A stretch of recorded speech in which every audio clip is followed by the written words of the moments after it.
ইয়া আইয়ুহান নবী, হে নবী আমার, ইয়া আইয়ুহার রাসূল, হে রাসূল আমার, ইয়া আইয়ুহাল মুজাম্মিল, হে কম্বল পরা বন্ধু আমার, ইয়া আইয়ুহাল মুদাসসির, হে চাদর আবৃত নবী আমার।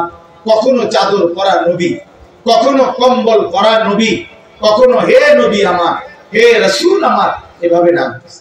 তাহলে যেভাবে আল্লাহ তাআলা আমাদের নবীকে রাখছেন ভিন্ন ভাবে, আমাদের নবীর ঈমানদার উম্মত হিসেবে আমাদেরকে ডাকছেন ভিন্ন ভাবে। আর সেই ভিন্নতাটাই হলো ইয়া আইয়ুহাল্লাযীনা আমানু। এইজন্য তাফসীর ইবনে কাসিরের মধ্যে লিখছে, যেখানে আল্লাহ তাআলা ডাকছেন হে ঈমানদারগণ, খোদার কসম, ওইখানেই আল্লাহ তাআলা উদ্দেশ্য নিছেন যে মুমিন তুমি আমার বন্ধু, অতএব আমি যেন ডাক দিলাম হে আমার বন্ধুগণ। সুবহানাল্লাহ।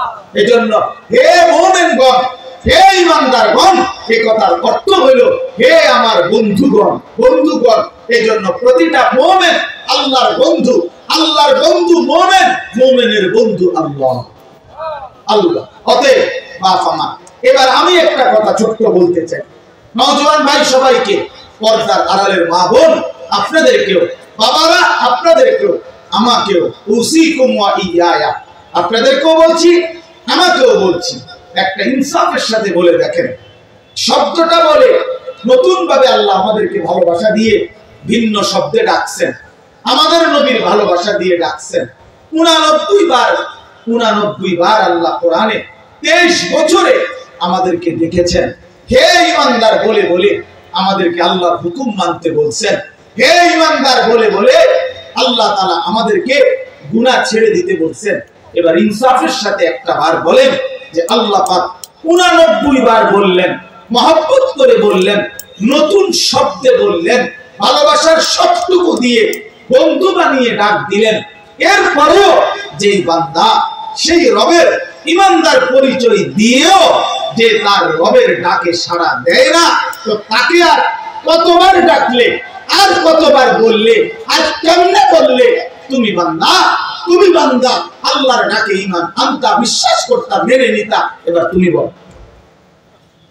আমি জানতে চাই নওজোয়ান, তোমরা যারা নামাজ পড়ো না, তোমরা যারা 5 ওয়াক্ত নামাজ পড়ো না, তোমরা যারা খোদার 365 দিনে এক বছরে কোনদিন ফজরের নামাজ পড়ো নাই, এই নওজোয়ান, তোর মাওলা, তোর আল্লাহ তোরে আর কতবার ডাকলে তুমি সিজদা দিবে?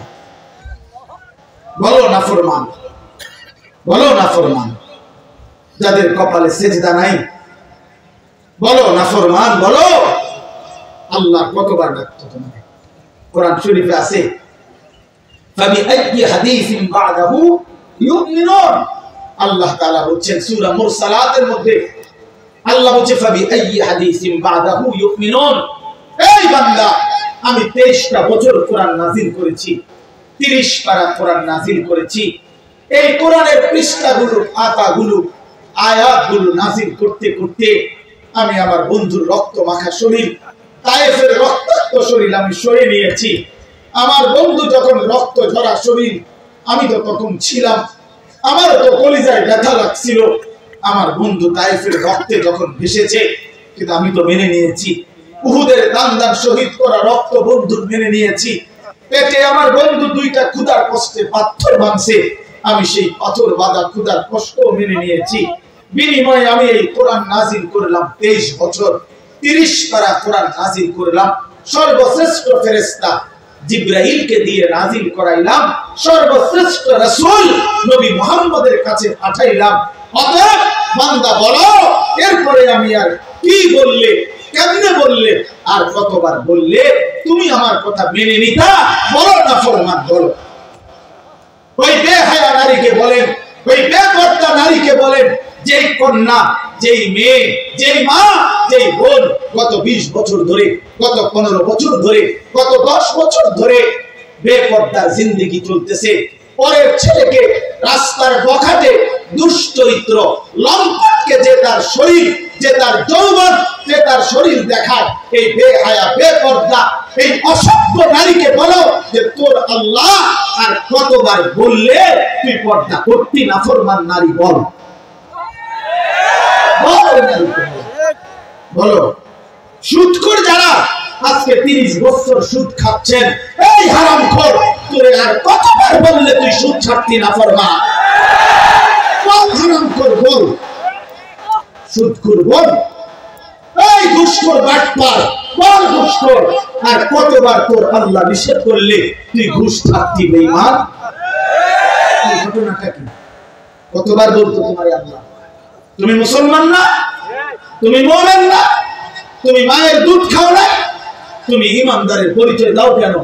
তুমি তো লেখলা ভোটার আইডি কার্ডে তোমার ধর্ম ইসলাম, তুমি তো জন্ম নিবন্ধন সনদে লেখলা তোমার ধর্ম ইসলাম, তুমি তো তোমার বায়োডাটার মধ্যে বারবার পরিচয় দিতে গিয়ে তুমি তো লেখলা ইসলাম, তাইলে বেঈমান মুসলমান লেখলে কেন?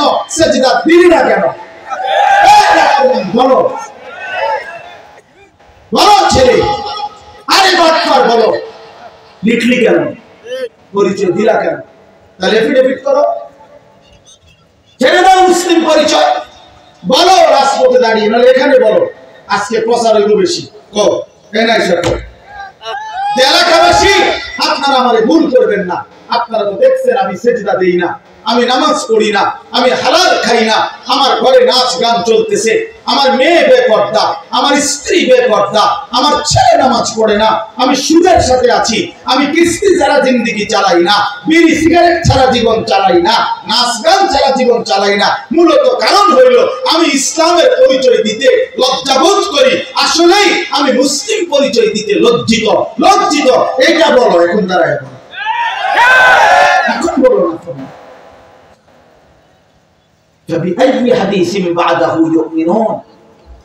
আল্লাহ জিজ্ঞেস করছে, বান্দা বলো আর কেমনে বললে তুমি মেনে নিতা? নবী জিজ্ঞেস করবে, দোস্ত আমি বন্ধু ফেরিওয়ালা, খুব সুন্দর নিয়ম মাফিক ওয়াজ করতে আমি জানি না, খুব ডিজাইনেবল কথা আমি বলতে পারি না বন্ধু, কিন্তু আমি আমার কলিজার সবটুকু আবেগ দিয়ে বললাম, ভালোবাসার সবটুকু দিয়ে জানতে চাইলাম। আমি বললাম, দোস্ত নওজোয়ান, পর্দার আড়ালের মা বোন, খোদার কসম নবীজি হাসরের ময়দানে উম্মতের আমলনামা নবী দেখবে, সুপারিশের আগে আমলনামা দেখাইতে হবে, ফাইল জমা দিতে হবে নবীজির কাছে। ইয়া রাসূলুল্লাহ, এই যে আমি আনিসুর রহমান আশরাফি, এটা আমার ফাইল, আপনি আমার জন্য একটু সুপারিশ করেন। আল্লাহর নবী সেটা দেখবে, দেখবে খোদার 30 বছরে কোনো দিন ফজরের নামাজ পড়ে না, 365 দিনে কোনো ফজরের নামাজ নাই, 30 বছর ধরে মিথ্যাই বলছে, 30 বছর ধরে সুদ খাইছে, 30 বছর ধরে ঘুষ খাইছে, আজীবন কিস্তির টাকা দিয়ে জিন্দেগি কাটাইছে, 60 বছর বয়স এখনো বিড়ি সিগারেট মুখে, 60 বছর পর্যন্ত বিড়ি সিগারেট খাইয়া গেছে, 60 বছর পর্যন্ত গালি ছাড়া কোন একটা কথা বলে নাই, চা দোকানের নর্তকীর দেখা ছাড়া দিন কাটে নাই, সময় কাটে নাই। নারী দেখবে যে বছরের পর বছর বেপর্দা, একটা পূর্ণ রমজান গেছে, আল্লাহ ডাকতেছে মহিলাটাকে, হে আমার বান্দি রহমত নাও, মাগফিরাত নাও। শেষ দশকে আল্লাহ ডেকে বলে, আমার ইমানদার বান্দি নাও, জাহান্নাম থেকে মুক্তির পরওয়ানা নাও। আর ওই নাফরমান নারী, ওই বেহায়া নারী বলে, এই মাওলা তোমার জান্নাত আমার লাগবে না, তোমার নাজাত আমার লাগবে না, তোমার এটি তুমি রাখো, আমি জুতা কিনতে যাইতে আছি, আমি মার্কেটে যাই জুতা কিনতে, মনে রাখিস ওরে জুতা দিয়া পিটবে, জুতা দিয়া, জুতা দিয়া পিটবে, জুতা দিয়া বললাম। বেহায়া নারী মনে রাখিস, তোরে জুতা দিয়া পিটবে, তোরে ফেরেশতা জুতা দিয়া পিটবে। কার আহ্বান প্রত্যাখ্যান করবে? রমজানের শেষ 10 দিন জুতা কেনার জন্য আল্লাহ দিছিল? কথা বলেন না কেন? শেষ 10 দিন শাড়ি গহনা কিনবার জন্য আল্লাহ দিছিল? আল্লাহ তো ডাকলো মাগফিরাত নাও, আল্লাহ তো ডাকলো রহমত নাও, আল্লাহ তো ডাকলো নাজাত নাও। তুমি কও না আমার এটি লাগবে না, আমার জুতা, আমার দরকার জুতা, আমার দরকার শাড়ি, আমার দরকার ফেয়ার এন্ড লাভলি, আমার দরকার গহনা, আমি রাস্তার পুরুষ দেখাবো, আমি বখাটেরা রেডি হয়ে আছে আমার রূপ দেখার জন্য, যৌবন দেখার জন্য। এই জন্য সত্য মেয়ে নিজের শরীর প্রদর্শন করার জন্য সে নানা রঙের বাহারি সাজে সাজে। আরে নারী, ওই মেয়ে, কন্যা বোন, তুমি যদি বুঝতা যারা তোমারে দেখে তারা তোমারে উপভোগের কল্পনা ছাড়া, তারা জিনা ব্যভিচারের কল্পনা ছাড়া আর কিছু তাদের দিলে তোমার প্রতি জাগে না। এই ছাড়া আর কিচ্ছু নাই, এই ছাড়া আর কিছু নাই। দুশ্চরিত্র যুবক তোমাকে নিয়ে উত্তম কোনো কল্পনা করে না, উত্তম কোনো কল্পনা করে না। অতএব দয়া করে বন্ধু বলেন, নবীজি যখন দেখবে নামাজ নাই, রোজা নাই, জিকির নাই, তিলাওয়াত নাই, ফজরের নামাজ নাই, হালাল উপার্জনের কোনো খবর নাই, ঘরে টেলিভিশন, নাচ গান চলছে তো চলছে, চলছে তো চলছে, আল্লাহর কসম বন্ধু, নবীজি সাল্লাল্লাহু আলাইহি সাল্লাম চোখের পানি ফেলে দিবে আর হাসরের ময়দানে উম্মতকে বলবে, উম্মত আমি সেই নবী, 23 বছর যেই নবী তোমাদের জন্য সারা রাতও আমি এশার নামাজের পরে দাঁড়িয়ে ফজরের আজান পর্যন্ত আমি চোখের পানি ফেলে তোমাদের জন্য আমি আল্লাহর কাছে মাগফিরাতের দোয়া করছিলাম। আমি সারা রাত কাঁদছি উম্মত, আমি পেটে 2টা পাথর বাঁধছি ক্ষুধার কষ্টে, আমি তায়েফের রক্তে আমার শরীর এই পরিমাণ রক্ত ঝরছে, আমার পায়ের জুতা পায়ের তালুর সাথে জমাট বাইধা, আমার জুতা খুলতে পারছিলাম না। আমি উহুদের দান দান করা শহীদ হয়ে রক্ত ঝরিয়ে উহুদের ময়দানে পড়েছিলাম, বিনিময়ে এই আমলনামা, আমার 23 বছরের মেহনতের এই বিনিময়। উম্মত আমি এই জন্য রক্ত ঝরাইলাম। বলো না বাপ, এই বাপ বলো, কি বলবা তুমি তখন? নবী যখন বলবে, উম্মত কেমনে পারলা তুমি আমার 23 বছরের চোখের পানিকে এভাবে ফিরাই দিলা, আমার তায়েফের রক্ত এভাবে ফিরাই দিলা, আমার পেটে পাথর বাঁধা ক্ষুধার কষ্ট এভাবে ভুলে গেলা, এটা কি আমলনামা নিয়ে আসছো? আরে মিয়া, কোনো বাবা যদি তার গ্রামের জায়গা জমি ভিটা মাটি বেচা 6 বছর লাগাইয়া ছেলেটারে যদি ইউনিভার্সিটিতে পড়ায়, এই ছেলেটার ইউনিভার্সিটির খরচ দিতে গিয়ে বাবা জমিটা বিক্রি করে ফেলছে, ভিটাটা বিক্রি করে ফেলছে, 3 বেলা না খাইয়া 10 বেলা না খাইয়া বুকে বাইদা সন্তানের টাকাগুলো দিছে। 6 বছর পরে যদি রেজাল্ট আসে ছেলেটা ফেল, ফলাফল যদি আসে ফেল করছে, এই বাপ কি পরিমাণ কাঁদবে বলো ভাইয়া? এই বাপ কি পরিমাণ কাঁদবে? সে চিৎকার করে গড়াগড়ি খাইয়া বলবে, আমার সন্তান তুই জানোস না তোর এক একটা টাকার জন্য আমার কি পরিমাণ ঘাম ঝরাইতে হয়েছে মাঠে, আমি ভিটা বেচা ফেলছি, আমি গরু বেচা ফেলছি, আমি সব বিক্রি করে আমি তোরে এতগুলো টাকা জমাইয়া তোরে দিলাম, বিনিময়ে এই ফলাফল। কাঁদবে কিনা বলেন? তো নবী বলবে না, এটা উম্মত আমি 23টা বছরের চোখের পানির বিনিময়ে এই, আমার তায়েফের রক্তের বিনিময়ে এই। বলো ভাইয়া বলো, বলেন বাপ, যারা 60 বছর বয়স হয়েছে এখনো বিড়ি সিগারেট ছাড়তে পারলেন না, কখন ছাড়বেন? যাদের বয়স হয়ে গেছে 60 বছর এখনো গালিগালাজ ছাড়া কথা বলতে পারেন না, কখন ছাড়বেন? এখনো সময় হয় না? মরতেন না? কবরে যাইতেন না? আলা ইয়াযুন্নু উলাইকা আন্নাহুম মাবউসুন। আল্লাহ কোরআনে বলছে, আলা ইয়াযুন্নু উলাইকা আন্নাহুম মাবউসুন। এই নাফরমান, এমন করছো কেন বান্দা? তুমি কি হাসরের ময়দানে উঠবা না? আল্লাহ জিজ্ঞেস করছে, আল্লাহ নিজে বলছে বন্ধু, আরে বান্দা এরকম করছ কা? এত মিথ্যা, এত চুরি, এত ডাকাতি, এত জিনা, এত ব্যভিচার, এত মদ, এত জুয়া, এত নারী, এত ছবি, এত উলঙ্গ দৃশ্য দেখছস কেন বান্দা? তুই কি হাসরের ময়দানে উঠবি না বান্দা? তুই কেমনে আমারে দেখাইবি? তুই আমি আল্লাহর সামনে কেমনে দাঁড়াইবি বান্দা? ফাকাইফা তাত্তাকুনা ইন কাফারতুম ইয়াওমান ইয়াজালুল বিলদানা শিবা। রব্বে কারীম আল্লাহ বলে, বান্দা দিবানিশি যে আমি আল্লাহর নাফরমানি করছো বান্দা। আল্লাহ বলে, বান্দা আমি জানতে চাই বান্দা এই যে দিবানিশি নাফরমানি করছো, ওই হাসরের দিন তুমি কেমনে বাঁচবা বান্দা? এই হাসরের দিন জানো নাকি বান্দা, একদিনেই তো দুঃখ কষ্ট যন্ত্রণা আর আযাবে।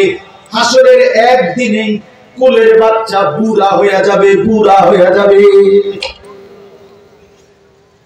ফাকাইফা তাত্তাকুনা ইন কাফারতুম ইয়াওমান ইয়াজালুল বিলদানা শিবা। একদিনেই কোলের বাচ্চা বুড়া হয়ে যাবে। মানুষ বলে না যে এই একটা 15 দিনের এই যন্ত্রণায় আমার চুলটা পাইকা গেছে, বলে কিনা বলে?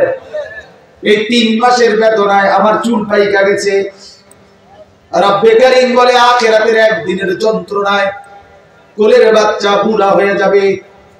অতএব বন্ধু আমার, আমি এক শব্দ মনে করাইলাম, একটা শব্দই মনে করাইলাম, ইয়া আইয়ুহাল্লাযীনা আমানু, হে ঈমানদার, হে ঈমানদার। এটা আল্লাহ তাআলার বহুতই মহব্বতের শব্দ, বহুতই মহব্বতের শব্দ। অতএব মা বোন, আমরা শুনেছি অনেক মা বোন বয়ান শুনতে আসছেন, এই জন্য বললাম, এই জন্য বললাম মায়েরা, আমি যদি আপনাদের সন্তানের বয়সী হই, আমি আপনার ছেলে বললাম, কোন বোন আমি তোমার ভাই, আমি তোমারে বললাম বোন, তুমি রমজান মাস বোন আমার, আল্লাহর দোহাই, রমজান আল্লাহর দেওয়া। রমজানে আল্লাহ বলছে বান্দা এটা আমি আমার সিজন, আল্লাহরও সিজন। এটা কিসের সিজন? আল্লাহ বলে বান্দা এই মাসে না আমি আমার বেশি বান্দারে জাহান্নাম থেকে মুক্তি দেব, এই মাসে আমি জান্নাতি দেব আমার কোটি কোটি বান্দাকে। এজন্য এই মাসটাকে আমি আলাদাভাবে ইবাদত দিয়ে সাজাইছি। সিজনে ব্যবসায়ী অতিরিক্ত মাল উঠায়, অতিরিক্ত মাল উঠায়। কাপড় ব্যবসায়ী এখন আরো 40 লাখ টাকার মাল উঠাইছে, কারণ তার এখন সিজন। আল্লাহ তাআলা বলে রমজান আমার বান্দাকে মাফ করার সিজন, জাহান্নাম থেকে মুক্তি দেওয়ার সিজন, জান্নাত দেওয়ার সিজন। এজন্য আমি আল্লাহ রমজানে আরো অতিরিক্ত ইবাদত উঠাইলাম। গত 11 মাসের ইবাদত তো ছিলই, নতুন করে 1 মাসের রোজা নতুন ইবাদত দিলাম। ইফতার এটাও ইবাদত, সাহারি এটাও ইবাদত, 20 রাকাত তারাবি এটাও ইবাদত, শেষ দশকের ইতিকাফ এটাও ইবাদত, শেষ দশকের বেজর রাত্রির শবে কদরের তালাশ এটাও ইবাদত। আল্লাহ বলে বান্দা অতিরিক্ত আরো ইবাদত দিয়ে রমজানটাকে ইবাদত দিয়ে সাজাইলাম, কোরআন দিয়ে সাজাইলাম, সেজদা দিয়ে সাজাইলাম, নেকি। এবার যদি আল্লাহকে বলে আল্লাহ ইবাদত তো বাড়াইয়া দিলেন, নেকি বাড়াইছি নি, এটা কোন? আল্লাহ বলে হাও বান্দা, একটা নফল একটা ফরজের সমান, একটা ফরজ 70টা ফরজের সমান। এক শুরুর দশক রহমত, মাঝখানের দশক মাগফিরাত, শেষ দশক নাজাত। প্রতিদিন মাফ করব, জান্নাতের দরজা খোলা, জাহান্নামের দরজা বন্ধ, শয়তানগুলোকে শেকলে বন্দী। এই সব ব্যবস্থাপনা করে আমি চাই শুধু আমার বান্দা সেজদা দিবে, বন্দেগী করবে, রোজা রাখবে, ইফতার করবে, সাহারি করবে, 20 রাকাত তারাবি করবে, মিথ্যা ছাড়বে, চুরি ছাড়বে, ডাকাতি ছাড়বে, জিনা ব্যভিচার ছাড়বে। আর পুরা রমজান প্রতিদিন আমার বান্দা শুধু জান্নাতেই ঢুকবে, জান্নাতেই ঢুকবে, জান্নাতেই ঢুকবে।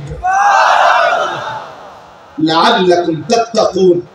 এজন্য আল্লাহ বলছে আমি 1 মাসেই কুতিবা আলাইকুমুস সিয়াম কামা কুতিবা আলাল্লাযীনা মিন ক্বাবলিকুম, আমি আল্লাহ পূর্ববর্তী ইমানদার উম্মতের মতো তোমাদের উপরে রোজা ফরজ করলাম, কষ্ট দেওয়ার জন্য না, ভোকে কষ্ট দেওয়া তোমাদেরকে নয়, বরং আমি আল্লাহ লাআল্লাকুম তাত্তাকুন, মুত্তাকি বানানোর জন্য। মুত্তাকি মানেই জান্নাতি, জান্নাতি মানেই মুত্তাকি। অতএব 1 রমজানে আল্লাহ আমাদেরকে জান্নাতি বানাবেন, এই আশায় আল্লাহ আমাদের উপরে রমজান রোজা ফরজ করেছেন। অতএব শেষ কথা আমার, বলেন যে ইনশাআল্লাহ আমরা রমজানকে কদর করব। বলেন ইনশাআল্লাহ, বলেন ইনশাআল্লাহ। রমজানকে কদর করেন, রমজানকে কদর করেন। আমার বাপ হাসলেও মরে যাবেন, কাঁদলেও মরে যাবেন, সুখে থাকলেও মরে যাবেন, দুঃখে থাকলেও মরে যাবেন, রাজপ্রাসাদের অট্টালিকায়ও মরে যাবেন, জীর্ণ কুটির কুড়ে ঘরেও মরে যাবেন। বন্ধু কাজে আখিরাত ভুইলেন না, কবর ভুইলেন না।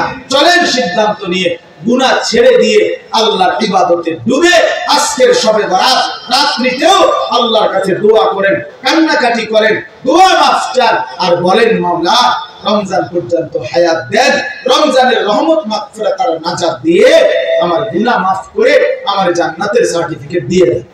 আল্লাহ চাইলে দিবে, আল্লাহ চাইলে দিবে কিনা? এই জন্য আমরা ইনশাআল্লাহ রমজানকে কদর করব। আল্লাহ তাআলা তৌফিক দান করেন।